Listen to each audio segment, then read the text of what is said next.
посетив садик, просто пообщавшись с коллективом, с педколлективом, выслушал в конце пожелание, что одна группа хотела бы, ну не одна группа, весь садик. Проблема у садика в том, что одеяло, матрасы, подушки уже более 30 лет. 50 лет.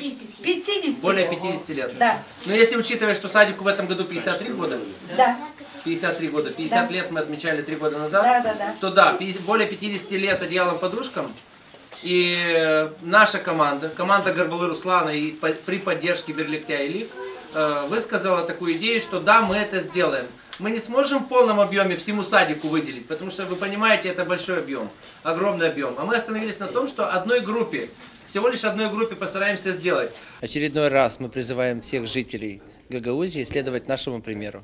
А ту часть Гагаузии, которая состоялась, которая имеет большие доходы, которая хочет помогать людям, близстоящим людям, людям нуждающимся, для них наши двери открыты, нашего движения двери открыты. Мои родители воспитывали так меня, что помогать надо людям. Не хочу сказать, что долго мы его упрашивали по поводу вот этого вот подарка. Мы только свою проблему ему осветили.